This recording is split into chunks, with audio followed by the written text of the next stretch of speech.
Clyde Champion Barrow. Sometimes people called me Bud. I was born into the family of a poor Texas farmer on March 24th, 1909. I was one of 8 children. I had a great love for music. I played guitar and taught myself to play saxophone. Some thought I might pursue a career in music, but I was negatively influenced by my older brother Buck and a sketchy family friend. I had a few odd jobs as a teenager, but they turned me on to stealing cars. I was born Bonnie Elizabeth Parker on October 1st, 1910, the middle of 3 children. My family was almost middle class. My father was a bricklayer, but he died when I was 4. My mother moved us in with her parents and became a seamstress. I grew up in West Texas as an honor student, and I loved music and the stage. I performed in pageants and talent shows, singing Broadway and country songs. I was a big movie fan and told my friends they would one day see my name in lights. I did make it onto the silver screen if you count the newsreel reports. It may surprise you to know that Clyde was not my first love. I married Roy Thornton, my high school sweetheart, when I was 16. Roy was an 18-year-old welder, but he also was a criminal and a cheat. The marriage, if you even want to call it that, lasted little more than a year, from September 1926 to December 1927, and we separated 3 times during that time frame due to his infidelity. While I refused to take that snake back again, we never did divorce, even after he got thrown into jail. This means I was never free to marry Clyde. After I left Roy, I moved in with a friend and waitressed for a while. Roy wound up outliving me, but barely. He was killed in a 1937 attempted prison escape. I think he envied the way I went out. I was single and 21 in January of 1930 when I met Bonnie at a friend's house in Texas. I fell fast. I did too, although some may have said my taste in men never improved. I was 19 then. It wasn't long before I was arrested for burglary and sent to jail. I escaped using a gun Bonnie smuggled to me, but I was recaptured and sent back. After 2 years in prison and a failed escape attempt under my belt, I convinced another inmate to cut off 2 of my toes to try for an early release. When I was finally paroled after being granted a conditional pardon by Governor Ma Ferguson in 1932, I reunited with Bonnie and carried on with a life of crime. I never made an attempt to go straight. I was nabbed in 1932, but I was released when a grand jury failed to indict. Often, inaccurate reports of our crimes helped to spread our fame. While our adventures have been romanticized over the years, especially in that wildly inaccurate movie in 1967, we were no Robin Hoods. The movie is actually how the names Bonnie and Clyde became what we are commonly called today. While we were alive, it was usually the Barrow Gang or Clyde and that Parker woman. I had no trouble killing people who got in the way, whether they were coppers or shopkeepers. I kept on the move almost constantly, keeping the back roads and driving fast. That's what made us so hard to catch. We didn't often fly as a duo. We started out traveling with Raymond Hamilton, a gunman, but he left after some months and was replaced by William Jones, who was often mistaken for Pretty Boy Floyd. We met Jones when he was 16 years old, and we kidnapped him from a service station. He was so impressed by me, he joined the Barrow Gang. When my brother Buck was released from Texas State Prison in March of 1933, he was granted a full pardon by Governor Ma Ferguson. The Barrow Gang was back in full force. Buck brought his wife Blanche along, and we went on a crime spree of what some called bold robberies that made headlines nationwide. We were wanted for murder, robbery, and kidnapping. People think we were bank robbers, but really we robbed less than 15 banks. Some even tried to say we were inept as criminals, but tell that to the coppers who couldn't catch us. Most of our jobs were robberies of small grocery stores, gas stations, and small town banks, towns with little law enforcement. But we often also visited our families in the Dallas area and sometimes came into violent contact with the officers there. Maybe we weren't particularly successful criminals as far as the amount of our take, Small targets yielded small results, but sometimes we held up National Guard armories to build up our stockpile of weapons. We stole most, if not all, of our weapons. Our frequent escapes from the law only made them try that much harder to catch us. During one shootout, I had to leave my guitar behind. I asked my mom to contact the police to see if they'd return it. They said no. At least I still had my saxophone. That was found in the car when we died. Speaking of cars, I never learned to drive, but this one was known for crashing into lampposts and ditches and off-roading during escapes. In June of 1933, Clyde missed a sign and drove straight off an unfinished bridge embankment.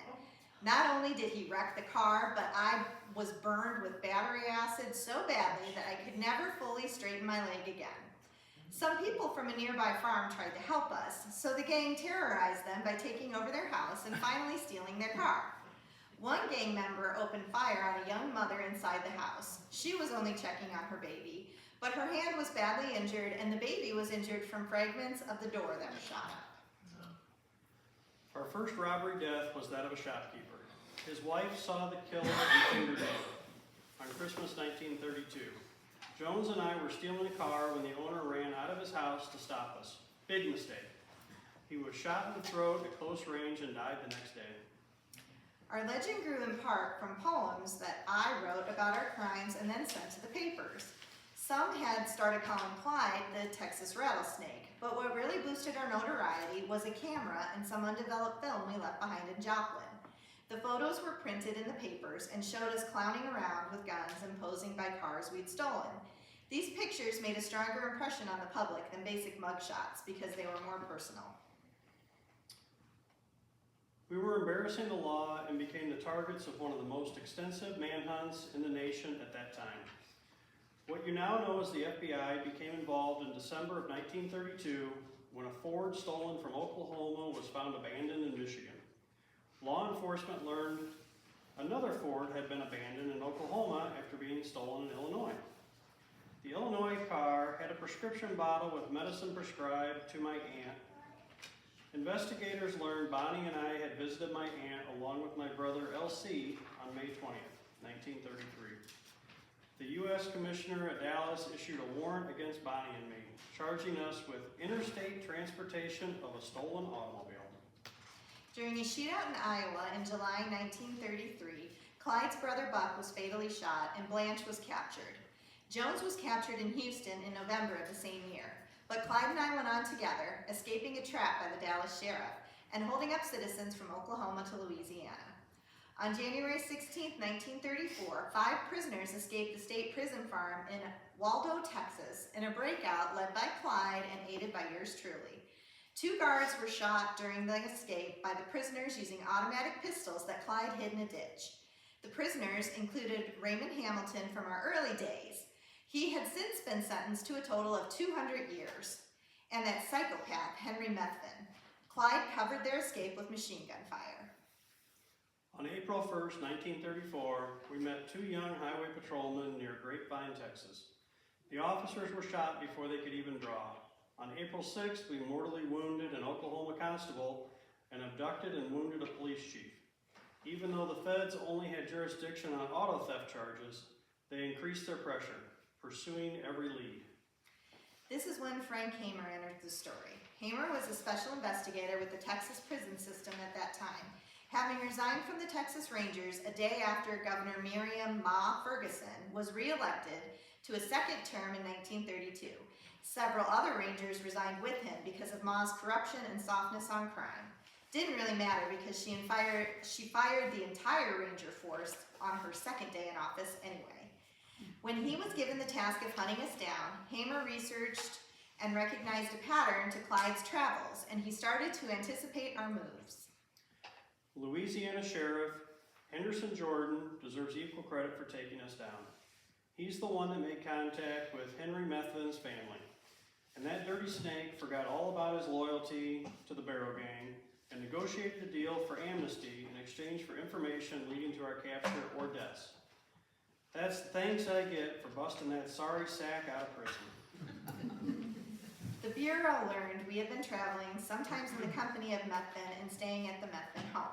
Clyde and I, along with some Methvins, had thrown a party at Black Lake, Louisiana on May 21st, 1934. We were due to return to the area 2 days later. Of course, Henry sang like a canary and told all of this to the authorities. Before dawn on May 23rd, officers from Louisiana and Texas hid in the bushes along the highway. At first daylight, we appeared in a stolen automobile. When we attempted to drive away, we were killed in a hail of gunfire. In total, they pinned plenty on me, including the murder of 2 officers in Joplin and a kidnapping of a man and woman in rural Louisiana, even though I released them in Texas. I am believed to have been responsible for 13 murders and many robberies and burglaries. We died in a 1934 Ford V8 sedan, which was riddled with 160 bullets. Clyde always preferred Fords. I was 23 and Clyde was 25. A poem I wrote called The Story of Bonnie and Clyde was published in a Dallas paper that very same day. Separate Dallas funerals were given for us, each drawing thousands of looky-loos, hoping for a close-up and final view of us infamous outlaws. My younger sister, Billie Jean, was very vocal about how I was a victim of my devotion to Clyde. She would say, Bonnie wasn't a criminal, she was just a girl in love with the wrong man. She continued to profess this until her death in 1993. My mother, Emma, refused to fulfill my final wish to be buried next to Clyde. She said, he had her in life, but he can't have her in death. My family spent the rest of their lives denying that I had killed anyone except in self-defense and blaming other gang members, especially for the murders not related to cops. Gang member Jones would tell stories. Sometimes he would take credit for shooting someone, and other times he would put the blame on me. Our legend lives on today in part from these stories and how they've twisted over time. I guess the good news is legends never die.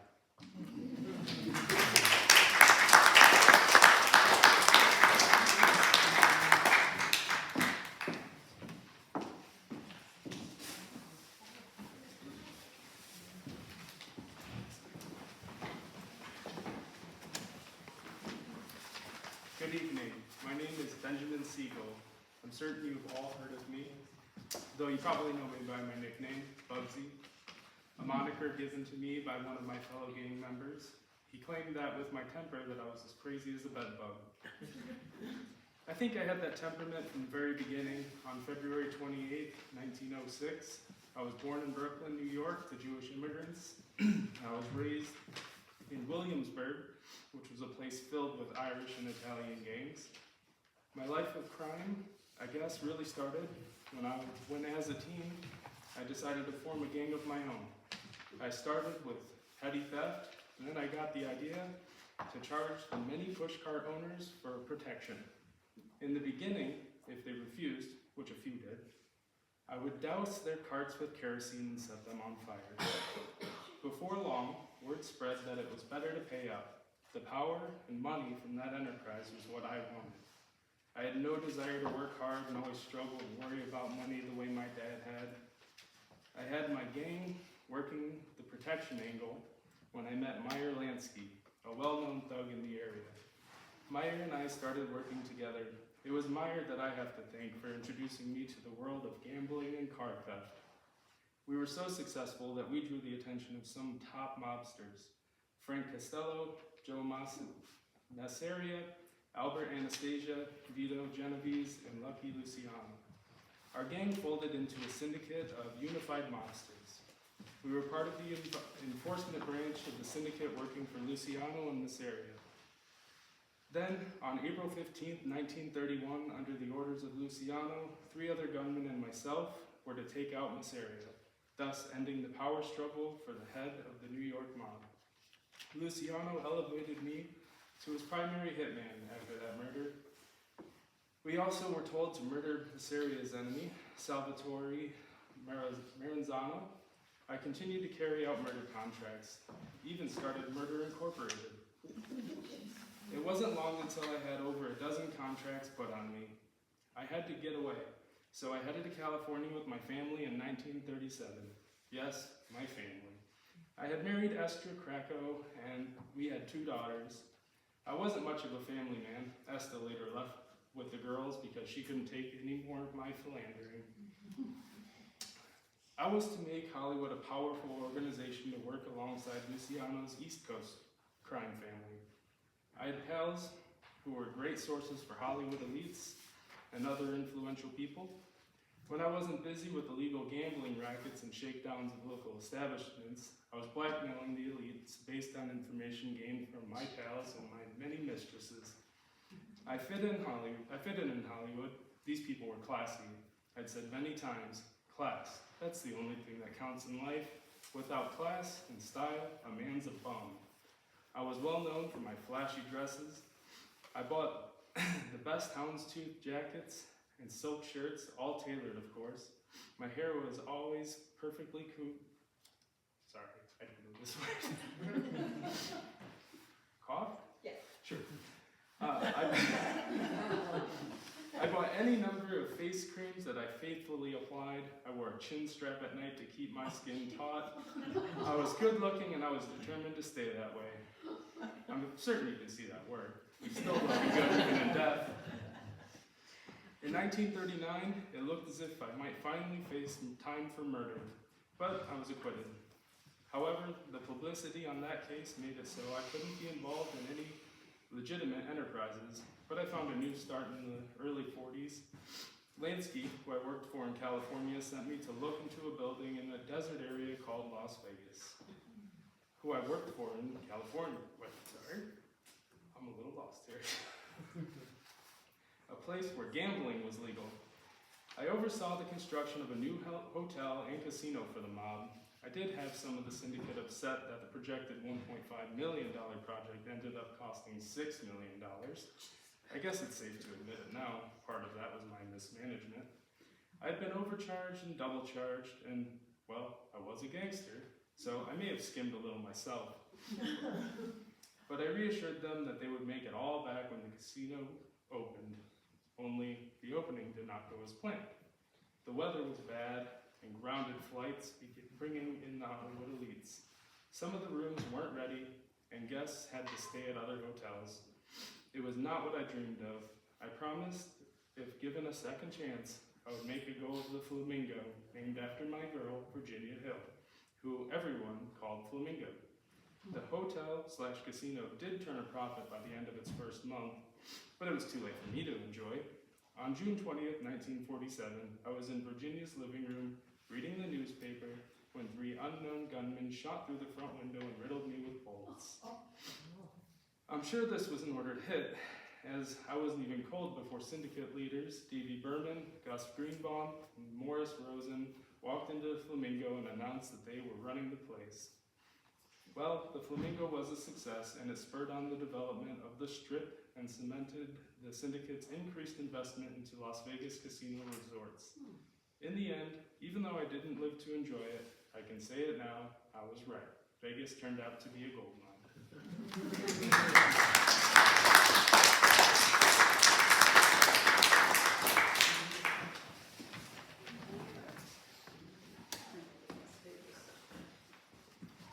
Well, I never dreamed I'd be here in the future telling my tale from the other side. I've been gone from this earth since that fateful day, October 22nd, 1934. I'd been public enemy #1 for about 3 months, moved into that position after Dillinger was killed. The FBI hunted me, certain that I had played a part in the Kansas City massacre. They caught up to me by a cornfield at the Conkle farm. A nice woman, Mrs. Conkle. She fed me dinner. Afterwards, she and her son were going to give me a ride to the bus station. It was while we were walking to their car that we saw the FBI coming down the road. Those agents shouted for me to halt. Of course, when I didn't, they shot me. I knew I was done for. Well, now I guess that I've explained my ending, I should go back and tell you, good people, how it all began. I was born Charles Arthur Floyd in Adairsville, Georgia, on February 3rd, 1904. The family moved to Oklahoma in 1911 to be tenant farmers. Daddy worked hard trying to provide for Mama and the 8 of us kids. We lived at the edge of Cookson Hills, a place well known for hiding outlaws. I sure enjoyed hearing stories about outlaws like Belle Starr and the Dalton Gang. I went to school up until the 6th grade. I had learned to read and write. I knew some math. I figured I knew all I needed to know. It was in my teen years that people started calling me Chop, supposedly because I love Choctaw beer, but no one ever really knows how these nicknames begin. Take the whole pretty boy name that started later in my life. Whether it was because I liked to dress nice, or because a witness said I was a pretty boy, or because the ladies seemed to like me, I'll never know. All sorts of stories went around about it. All I knew is that I did not like being called pretty boy, not one bit. What kind of name is that for a robber and a killer?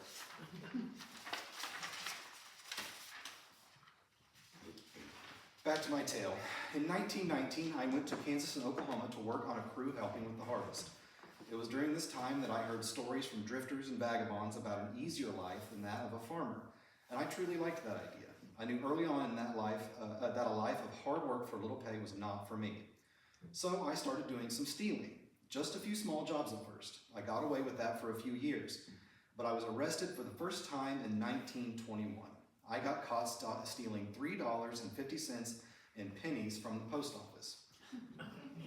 Even though it was a small amount, it was a federal offense. Lucky for me, the witnesses never showed in court and I was let go. In 1924, I married Ruby Hargraves and soon had a son. I named him Jack Dempsey Floyd after the champion boxer, and I began picking cotton on a nearby farm to provide for my family. That same year, I met John Hildebrand, a thief on the run. He told me about these places he knew that would be easy pickings. Well, that sounded good to me, so we started pulling jobs together. He and I started robbing food stores and service stations. Then, in 1925, we robbed the payroll from the headquarters of Kroger Food Stores in St. Louis. We got excited about the big haul and started spending and spending. That made the police take notice, and we all got caught. We were sentenced to 5 years in prison. It was then that Ruby divorced me and left with Jack. But our relationship was on and off for the rest of my life. I got paroled from prison after doing 3.5 years. I headed to Kansas City, Missouri. But before I did too much there, I got word that Jim Mills, my father's neighbor, had shot and killed my father during a dispute. When he was acquitted, that man disappeared forever. Many believe to this day that I killed him, but I'll never say one way or another. I returned to Kansas City, but I botched an attempt at assassinating a detective named Bert Haycock. He had been causing a lot of headaches for some crime bosses. I knew when that didn't go well, and that detective saw my face, I needed to get away from there. I headed to Ohio, where I met up with a prison buddy named James Bradley. In 1930, I was out of prison and working with the gang. We were hitting prosperous banks in Akron and Toledo. Things were going well in Ohio until the day Bradley hit another car and then opened fire on the police, killing an officer. That sure got them riled up. They were determined to lock up every member of the gang. Bradley was sentenced to death, and the rest of us got 12 to 15 years. I remembered a story I had loved when I was younger about a man named Eddie Adams. I decided to do what he'd done. I lifted a handcuff key and stuck it under my tongue. Then I asked to use the bathroom. There, I uncuffed myself, broke a window, and jumped off the train. I headed back to Kansas City. I met up with a lady I knew well, Juanita Baird. I teamed up with Billy the Killer Miller. Billy, Juanita, and Juanita's sister Rose and I planned a crime spree up and down the country. But before leaving, we had to take care of a couple of rats. William Ash, Rose's husband, and his brother had reported Billy and I, and we were not leaving without making those fellas pay. We lured them out to a meeting, shot them in the head, and set them and their car on fire. From there, we went on our spree through Missouri, Oklahoma, Kentucky, and Ohio. We were doing well until April 16, 1931. Billy and I were at a barber shop while the girls were shopping. Someone recognized us and the police arrived. A shootout began. Billy got hit in the neck. Juanita was also hit, but she survived. Rose was caught. A policeman named Kastner stepped in my way, so I just emptied my gun at him. No way was I going back to prison. I got away, but they were determined to get me too. I took off for Kansas City thinking I'd be safer in a place I knew well. I hid out in a flower shop along with another criminal, John Collier. Unfortunately, I ran into the special agent in the back room of that shop, and it ended with the agent and 3 other agents. They all survived, Callio did not. And once again, I was on the run. I headed home to Cookson Hills. My name was already well known, but as I continued robbing places with an old friend, George Birdwell, my name was mentioned in the papers daily. Any robbery committed was attributed to me. They even had me pegged for 2 banks in 2 different locations at the same time. About this time, folks started calling me the Robin Hood of Cookson Hills. Rumors spoke of how I would tear up or steal mortgage papers to help poor folks out. Those tales sure made folks love me. They also told how I fed the poor. Well, I may have given some food or money to people, but that was more of a thanks for them not turning me in. But my tale spread and grew, and people made me into a noble figure when I was really just robbing for the thrill and the loot. But we were in the Great Depression now, and maybe folks just needed a little hope these stories provided. In April of 1932, I had been getting back around working with Ruby and Jack. That's when an agent by the name of Irvin Kelly set up an ambush for me. Watching Ruby and Jack, he knew I'd soon show up. About 3 a.m., when Kelly had sent his men to get some rest and food, I did show up. Kelly only had a couple of deputized farmers with him. Those boys hid in the field in the dark. Kelly saw my car pulling up and stood out front and issued a warning. That was a mistake. I opened fire, hitting Kelly 4 times. He hit me in the leg. When he fell to the ground, I drove off. I laid low through that summer, but by October I had a new gang and was back to robbing banks. It was about then that George Birdwell was shot and killed. Wasting no time because, as I told a newspaper reporter later, there were banks to rob, I teamed up with Adam Ricchetti. We worked well together until June of 1933 when we planned to help Frank Jelly Nash escape custody. The shootout that took place there was to be called the Kansas City Massacre. I managed to escape it with my life, barely, which led me to that cornfield by the Conkle House, and that fateful day I told you about when this tale began.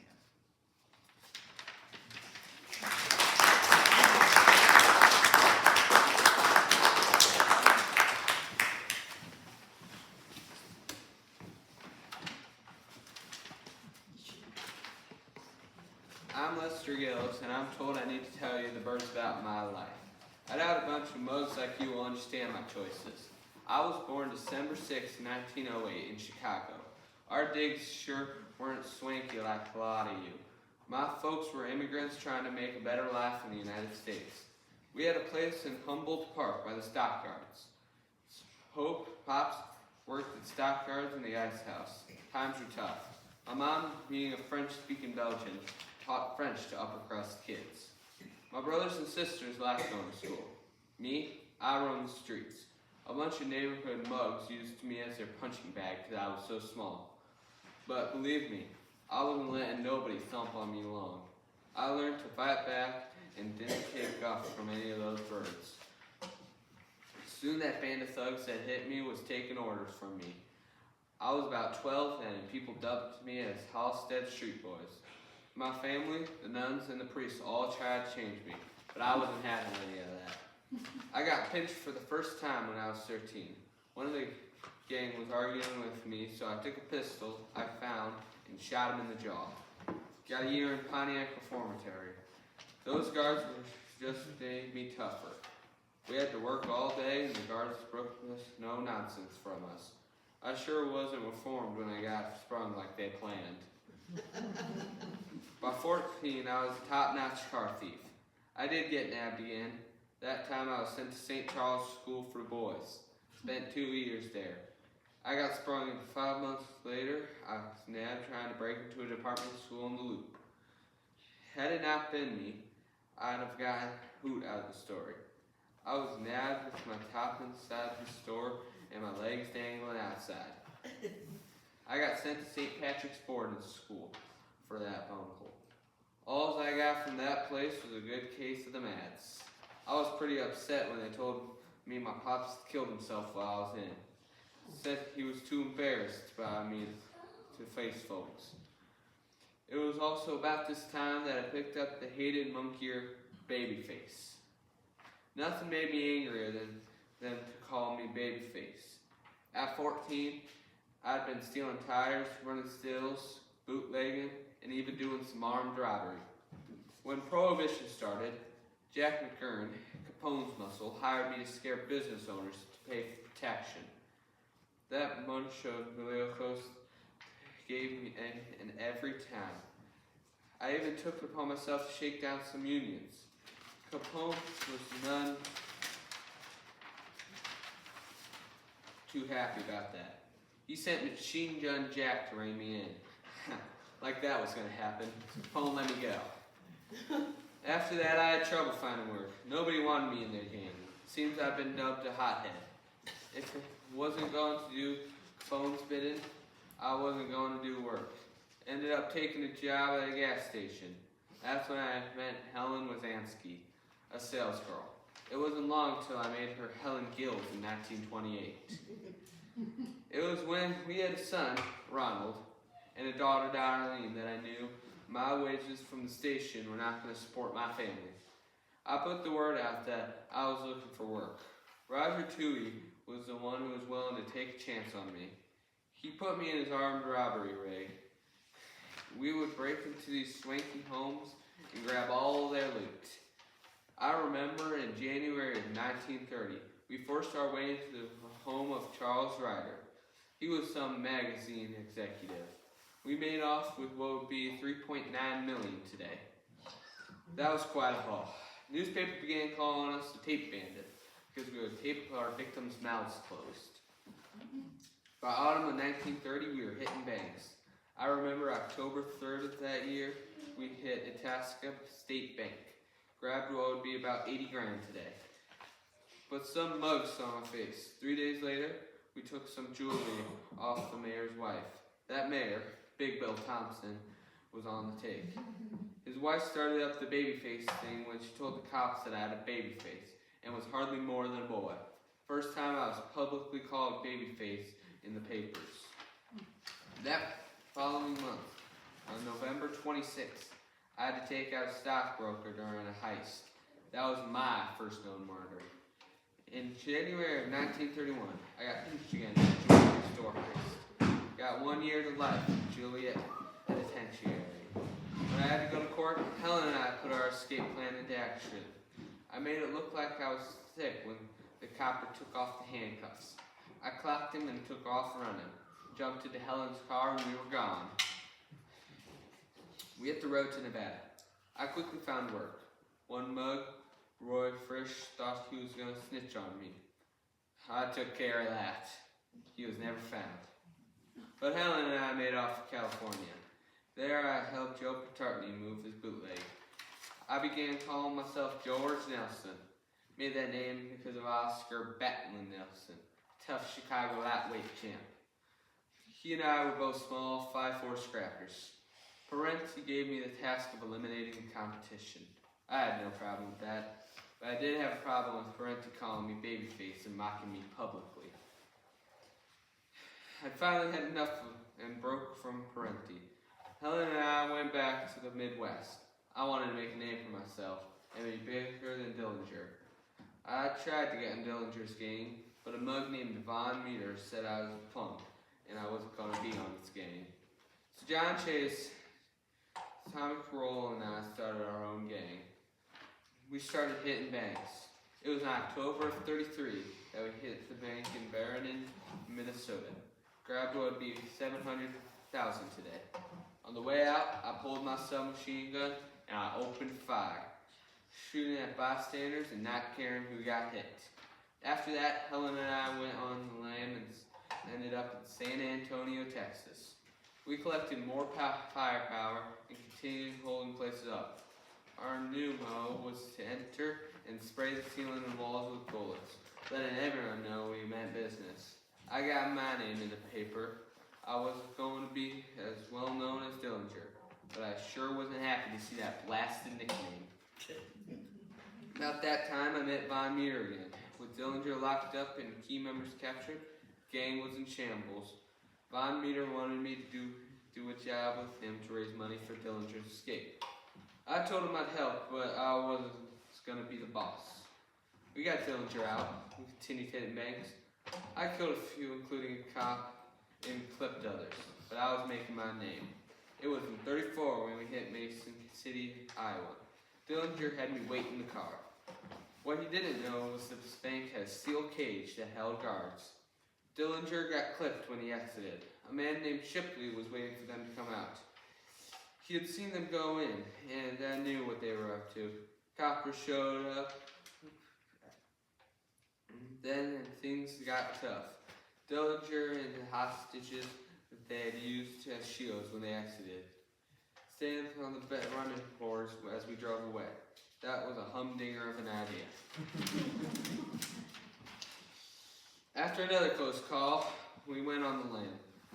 Helen and I went to a cabin in the woods off Wisconsin. Eddie Green was killed, and Dillinger was named public enemy number 1. I couldn't believe it when the reward for him was 20 grand, and mine was only 5,000. Worse yet, was was they called me Babyface. The gang met up in Little Bohemian Lodge.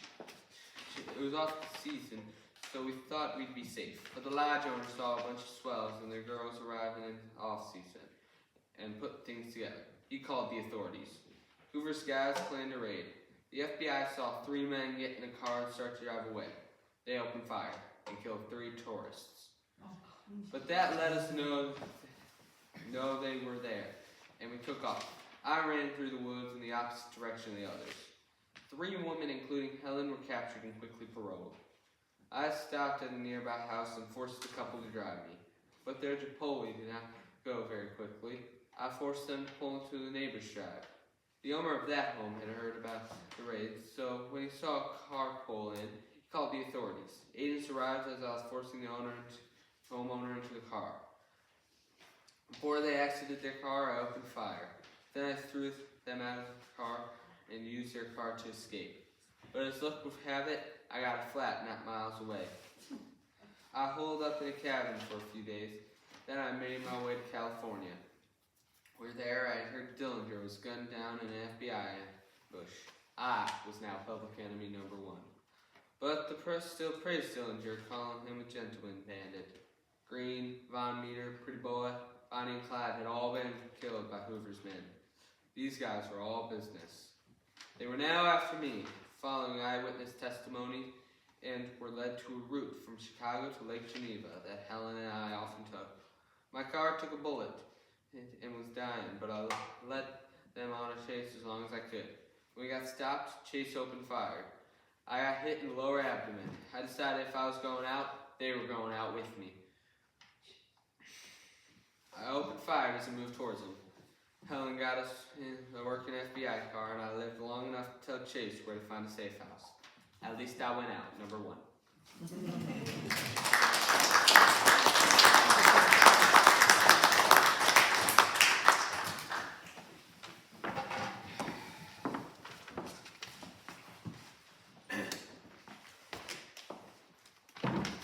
Let me introduce myself to fine ladies and gents. I'm Frank Nash. Folks call me Jelly Bean. In my day, meant a dapper or stylish man of who lacked substance or was aimless. Let's see for yourself. I am a sharp dresser. While not as well known as Bonnie and Clyde or Babyface Nelson, I was very well known in my heyday. I was even called the most successful bank robber in history. How does one acquire such fame, you ask? Let me start in the beginning. I was born February 6, 1887 in Birdseye, Indiana. Check Wikipedia. I am the only notable person from good old Birdseye. My father, John Poppy Nash, started hotels in several southern towns, including Paragould and Hobart, Oklahoma. My mother, Alta, was my father's second wife. I had 2 sisters and 2 stepbrothers. All in all, we were a normal family. I worked in my father's hotels until I was 17. Then I served Uncle Sam from age of 17 till I was 20. Well, when I got back to Hobart, where my family now lived, small town life just didn't suit me. I decided to use some of the skills I learned in the military. It taught me to earn some quick cash. I didn't want it to be a regular Joe working all day. I wanted money and I wanted it fast. I teamed up with some safecrackers and started stealing everything I could. Turns out I was good at it. I started my new career about 1907 and was never caught until 1913. I may have been a mastermind behind many of the heists, but boy, that day in 1913 I messed up. I was doing a job with Humpy Wortman, a friend of mine. We robbed a store in Sapulpa, Oklahoma. We stole nearly $1,000 from that store.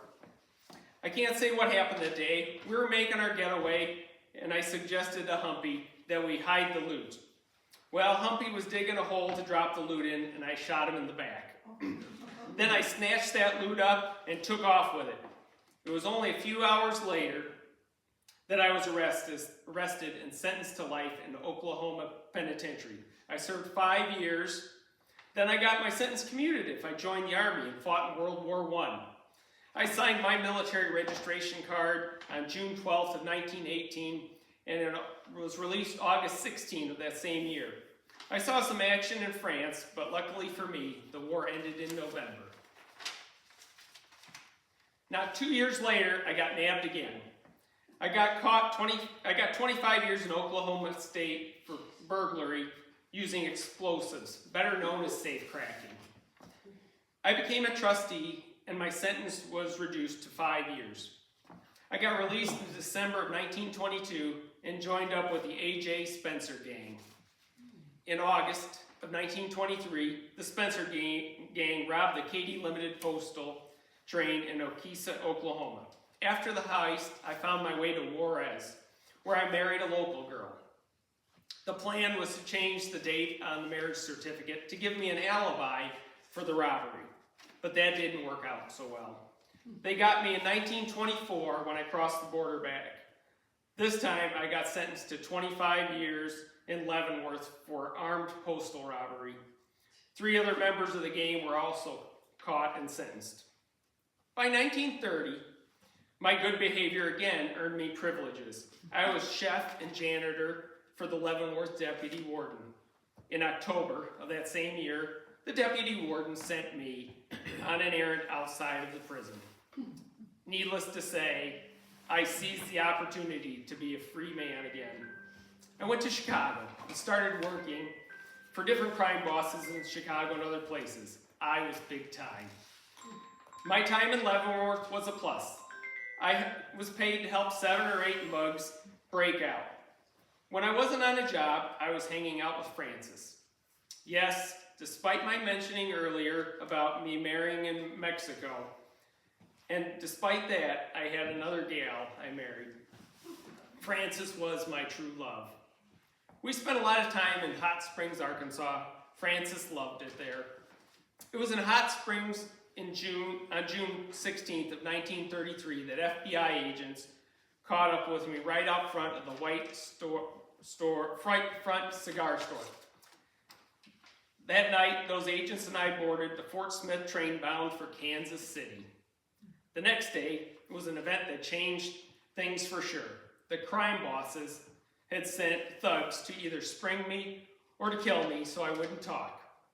To this day, I don't know which it was, but Pretty Boy Floyd, Vernon Miller, and Adam Ricchetti were all there. We arrived in Kansas City in the morning of June 17th.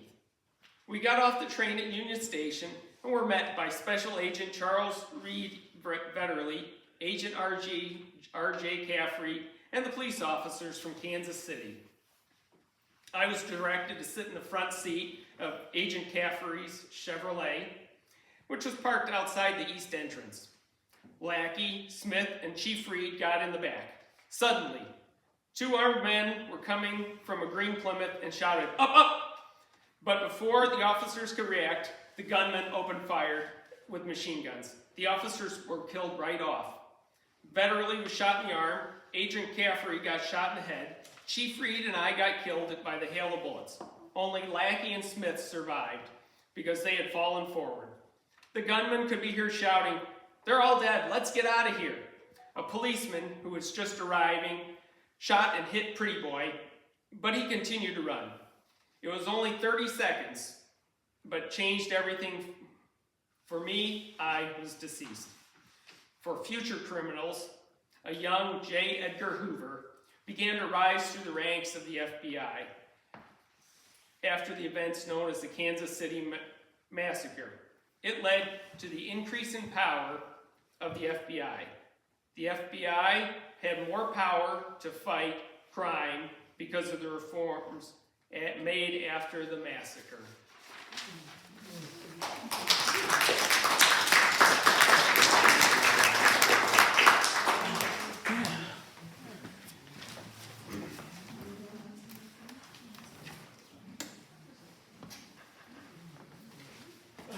Hello, everybody. Excuse me. I'm about 130 years old right now, so I'm going to be sitting on this stool for this. And if I'm not specific on a lot of information, it comes and goes with the age.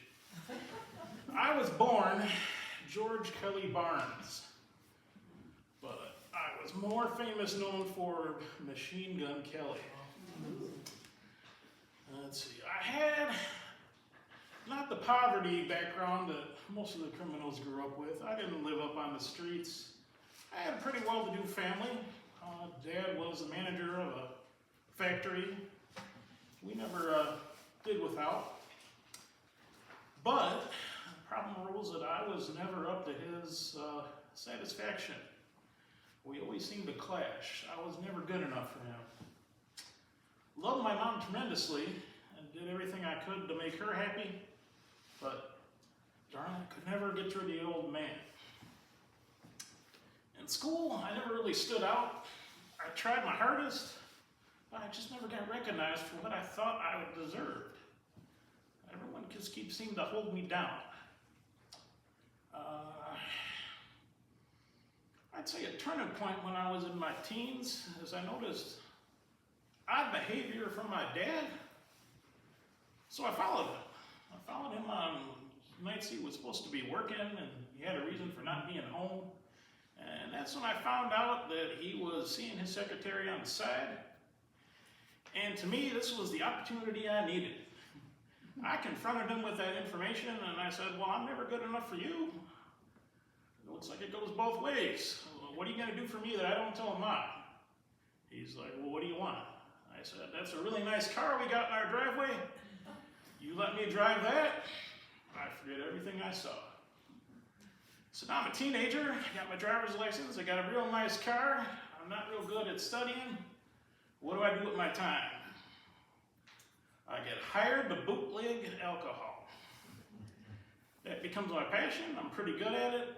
I'm too young that nobody suspects me, my car's too nice, nobody thinks I'm a criminal. I'm having a lot of fun. But don't live it up to my mom's standards anymore. So I graduate high school and she says I need to go to college. I end up getting into Mississippi A&M, which has since been changed its name to Mississippi State. There I wanted to study courses to make my mom proud, so I toned down on the crime, hit the books, and in one semester I occurred over 20 demerits, and the only passing grade I had was in personal hygiene.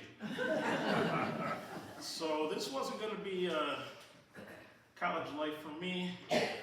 Second semester they let me stay, but I just continued to rack up them demerits and wasn't getting much done. That changed for me when I met a woman named Geneva Ramsey. Oh, I fell head over heels for her. Became a new love of my life. I quit school and I often got married to her. We had a good old time. I was a cab driver at the time. All my driving experience, I guess, worked out. And we ended up having two sons, George Jr. and Bruce. However, the stresses of having two children, not a very good paying job, not very good close ties to my family anymore, and the wife always thinking I could do better, I fell back again to the one thing that I knew I was real good at and became a bootlegger again. So I was bootlegging to provide for my family. Also, I enjoyed it tremendously, but the wife, as wives are tend to do, that's not good enough, you're going to get caught, you're going to get us all in trouble. So in 1926, she files for divorce. All right, so I'm on my own now, my wife left, she took the two boys with her, but the friends I still have are all involved in bootlegging. So I continue with my bootlegging. I continue wherever men are needed for muscle, for hire, any kind of job. That's what I did. I enjoyed it. Got some attention, made some close associates. This continued until 1928, when I finally got caught bootlegging my moonshine into an Indian reservation in Oklahoma. If you bootleg onto an Indian reservation, it is a federal crime. And being caught, I was sentenced to 3 years in Leavenworth Prison in Kansas. Hadn't been in prison up until this time. Didn't want to be in prison, so I became a yes sir, yes ma'am inmate. Served my 3 years, finally got out. Knowing that wasn't my real personality, just what I said to my guards and wardens and such, I reverted back to my bootlegging. But now I knew all those criminals that had gone through Leavenworth Prison. Got a job down in Oklahoma City. Moved down there, changed my name to George R. Kelly. This way, my name wouldn't be associated to my ex-wife and to my current children or to my family back home. In Oklahoma City, I met a new love of my life. Her name was Catherine Thorne. Wasn't a more aptly named woman in the world. This woman kept poking me. She came from the Thorne crime family. She had grown up with crime her whole life.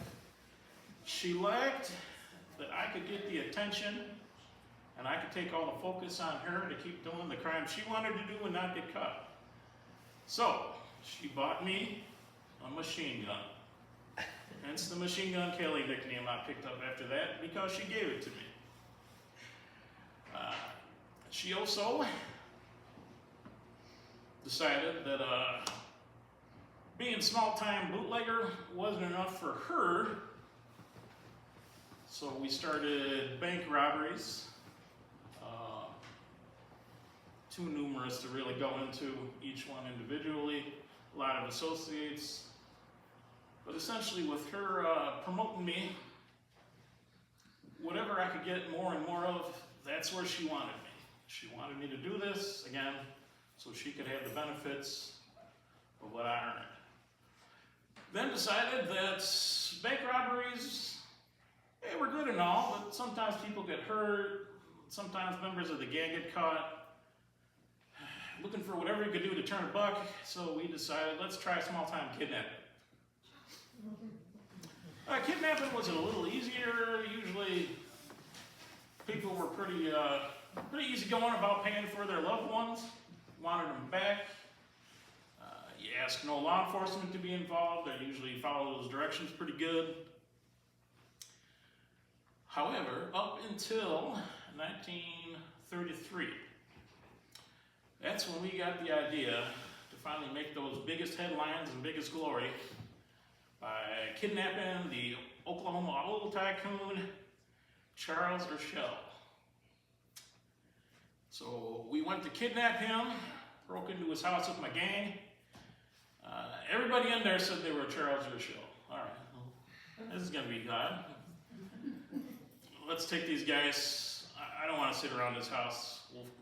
We'll take them all and figure out what's going on later. On the road to the escape, we start pulling wallets. If you're not Charles Urschel, we let you go out of the car until we finally got the man we were after. Send the ransom note to his family. We want $200,000 if you want Mr. Urschel back. So we're hopping from destination to destination, keeping this man kidnapped, keeping him blindfolded, waiting for our payout. We got it.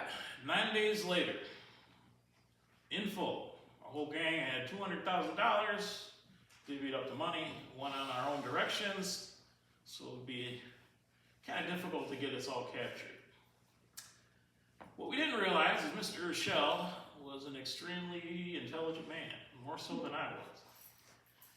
Being an oil tycoon, I guess that would go along with the territory, being pretty smart. He would remember the sounds of what was going on outside of our car. He would remember the sounds, what was going on outside the homes we stayed in. He would walk with his blindfold on and he would measure footsteps from wall to wall, footsteps from wall to bed, footsteps from door to door. He would remember our voices, and he would make sure that he touched as many things as he could in each house because he wanted proof that he was kept there by leaving his fingerprints. So we had kidnapped him, received our money, and released him in July of 1933. But as soon as he was free, he went to the FBI and he told them everything that he knew about us. In September 1933, they finally caught up to me. I was staying at a friend's house in Memphis.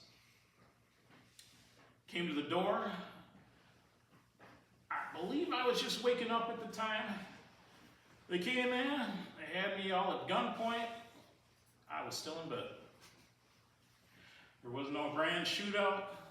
I don't know what's in the movies depicted by me.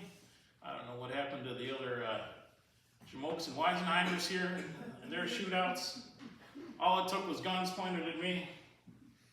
I said, "Don't shoot. I give up, G-men." Neat thing to know about that is I was the first one to ever call an FBI agent a G-man, and now they all are. All right, so I was taken in. I ended up catching my wife, Catherine. We tried. They pinned everything on us that they could, and with a lot of Mr. Urschel's evidence, we were both sentenced to life in prison. My wife was sentenced to Cincinnati Federal Prison for Women. I was sentenced back to Leavenworth for life. Usually you would think this is a good end, but not me. I had a big run. I was the big man on campus. I was the tough guy. I was the blowhard. I had let my mouth run in Leavenworth. You guys can't keep me. I'm bigger than all you guys. I'll be out of here soon. No prison can hold me. So a year later, they sent me to Alcatraz. Let me tell you, nobody wants to get sent to Alcatraz. You're in that island, San Francisco Bay. You got no hope for escaping. It's the hardest of the hardest. There are people there that are even meaner than me. Alcatraz finally did it. It broke my will. Didn't want to be a criminal anymore. But that took 17 years. By 17 years, I was finally an ideal inmate. No real thirst for violence, no real thirst for glory. They commuted me back to Leavenworth, send out the rest of my life sentence. So in 1951, I returned back to Leavenworth. In 1954, the last significant date of my life, don't know exactly what order this happened. It was July 18th, and I remember it was July 18th because that was my birthday. I was born on July 18th, 1895. And in Leavenworth on July 18th, 1954, it must have been some party because I died of a heart attack. That's the end of my story, folks. I hope it was an entertaining tale. I hope everybody here entertained. Thank you all for coming in tonight. Wish you all good night.